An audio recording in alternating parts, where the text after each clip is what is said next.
We had a good day today. Our guys had more energy, and we're moving around better. Had a bounce in their step, but this will be a big weekend. This is the guys are going to get on the train and get in playing positions.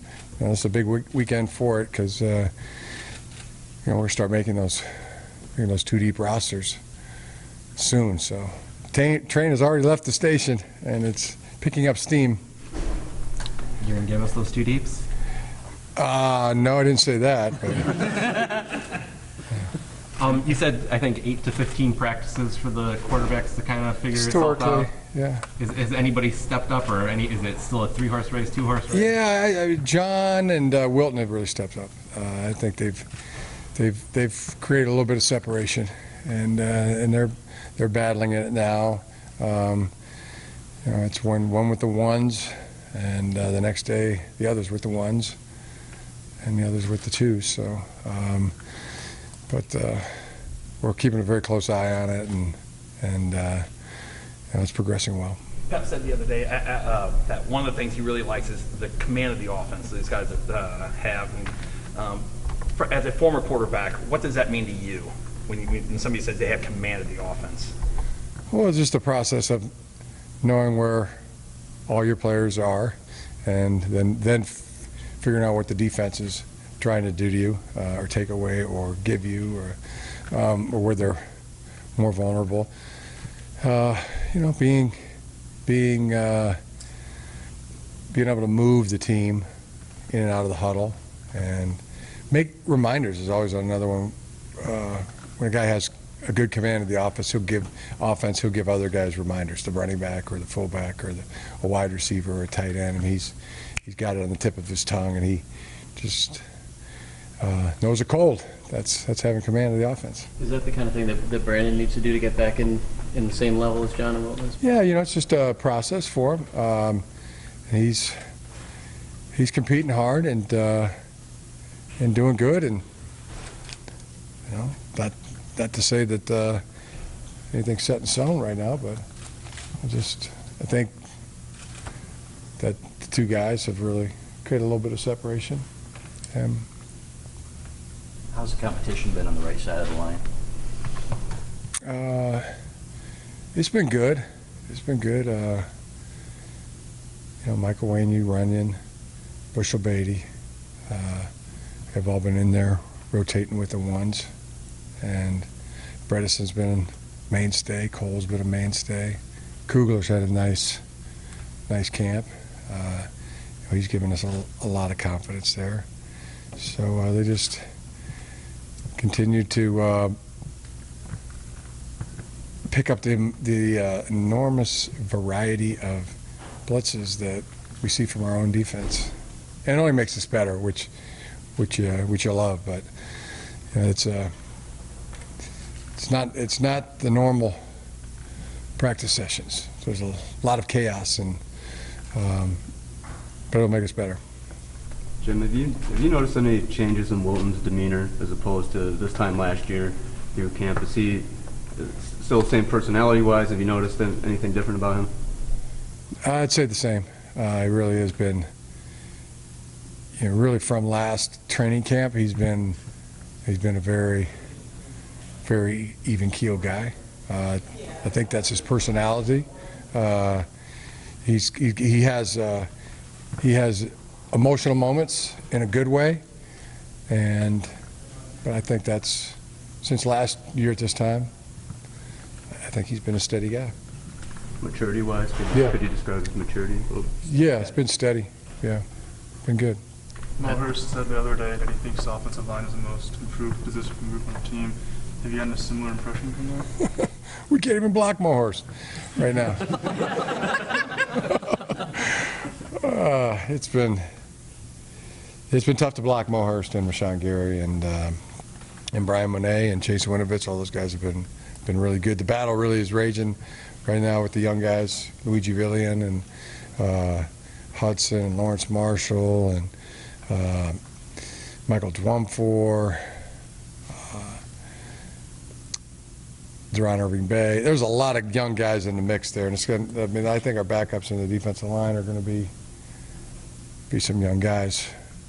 I mean, they're all young. Even the seniors are young, but yeah, there's quite a battle going on there. You know, pulling hard for a guy like Lawrence Marshall, and you know, this weekend will be big for him. You know, getting to where he can cement a spot. Last year at this time, you talked a lot about Chris Evans as being kind of an emerging player. Are there any young players in that vein that have impressed so far? Did I? This time last year I said Chris Evans?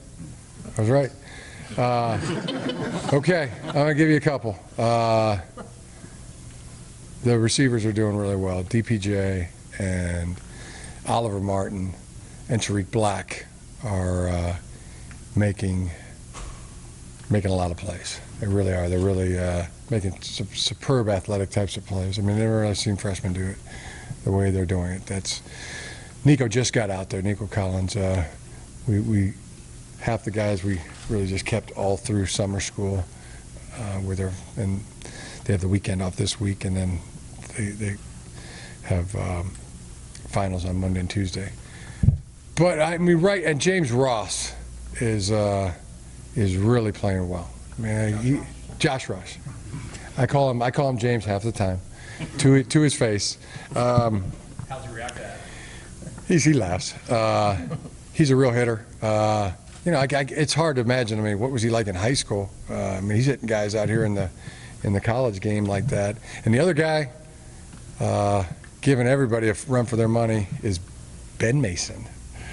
I mean, just a wonderful, wonderful physical football player. He will help us this year. He'll help us win games. He climbing up the depth chart to the fullback position. I mean, he's made to be a fullback, and just really excited watching. Every day you just get excited watching him play. Has he embraced that?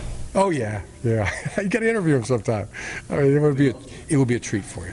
It would be an absolute treat to be around Ben Mason. Considering the youth of your roster, where's your offensive and defensive consistency relative to where you'd like it to be after this number of practices? I mean, I'll know when it's good, you know, and till then we'll just keep going full speed. I mean, we won't take any, back anything off, and just keep grinding, as they say. But so it's not there yet, but when it is, you usually know it. Jim, some words, statement on Grant Perry. Yeah. I wonder if you had anything to add to that. Just I support Ward and his decision. It was never a good situation from the very beginning.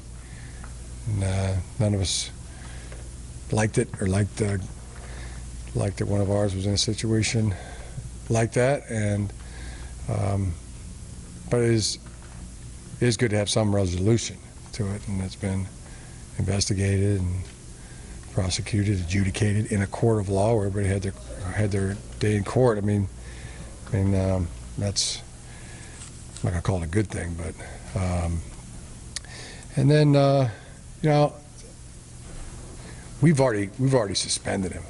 We suspended him pretty severely from games and from time around the football team, and so and I think just following athletic department and university protocol, which is all we did the entire time through, and never anything where anybody did anything for Grant. I mean, he got himself in that trouble, so it's up to him to have to face it. So, but now we're at this point where it has some resolution.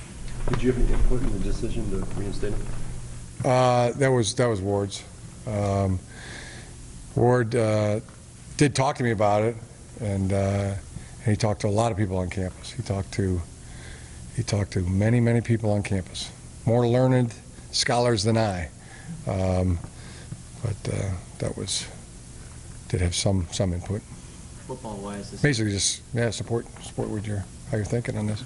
in football terms, does he have a little bit of rust to shake off, or is he a little bit behind after missing spring and a serious amount of time? No, maybe. A little bit of a hip flexor, which I can relate to because I got a hip flexor injury right now. But he's battling through it. Time for a couple more questions. Can you talk about the backs a little bit and Karan Higgin and what kind of camp he's had? Yeah, the back's really, really good. Chris Evans, Karan has been really good, and Ty Isaac. The guy's so slippery. It's unbelievable. He just bobs and weaves, and he's tough to get down on the ground. I really think good things for him. Kareem Walker has really started to assert himself.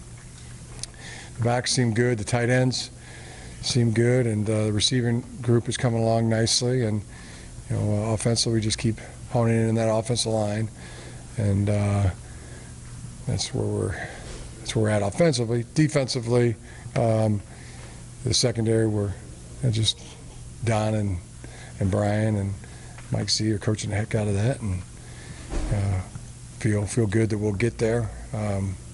Guys are battling. I mean, really through things, which is good. They're all competing for those starting jobs. What do you see at the tight ends? Really good.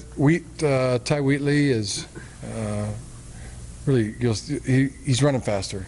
He lost some weight, about 20 pounds, and he's been the most physical of the tight ends. Sean McKean really has been very, very athletic, and Zach Gentry is just fighting like a madman and doing some really, really good things. Ian Bunning's back now, and he's practicing and getting himself back to where he was. Nick Eubanks is, really, really been tough and proficient in the pass game, and Greg Fry is bringing him along as a run blocker. But really excited about all those guys doing a nice job. Even Seltzer and Files are battling away. So it's a good group. They've as you would expect from tight ends, they don't miss practice. They don't limp off the field. They just keep going.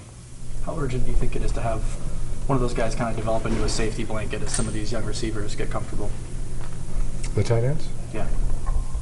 Well, I think they're safety blanket who, for the quarterback or whatever? Yeah. Oh yeah. I mean, the quarterback's going to throw it who's open, and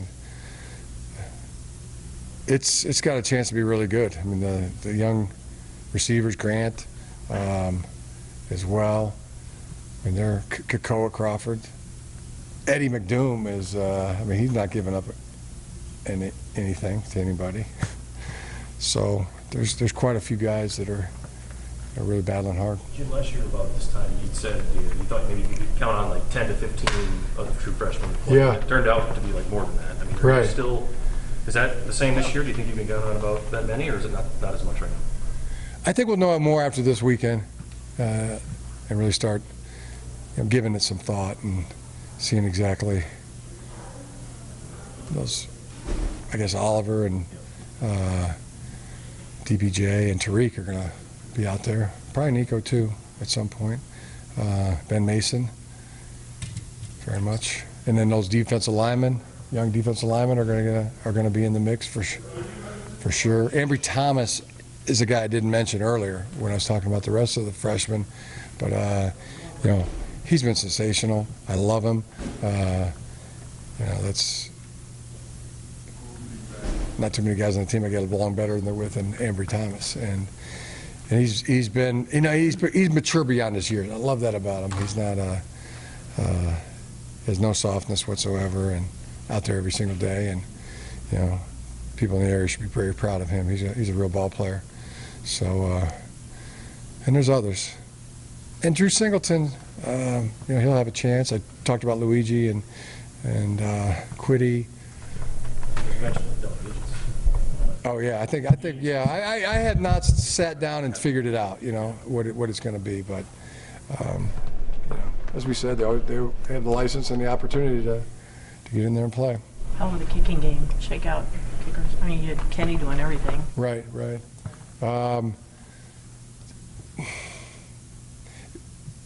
Will Hart is really punting well, but Brad Robbins is the real deal. And Will's, they're neck and neck. So, that's how I haven't had a freshman punter punt as well as Brad Robbins has, anywhere, any college place I've been, but Will Hart's, he's not giving an inch either. And Cameron Cheeseman has done a fabulous job. You can visibly see more velocity on his snaps, doing really good. And then Quentin Ordine is really kicking well. Sachel is back in the mix, doing a good job, and Tice, and then Fogue possibly kicking off. So it's not going to be one guy doing it. There'll be a different punter, a different kickoff person, and a different field goal guy. We'll handle those responsibilities.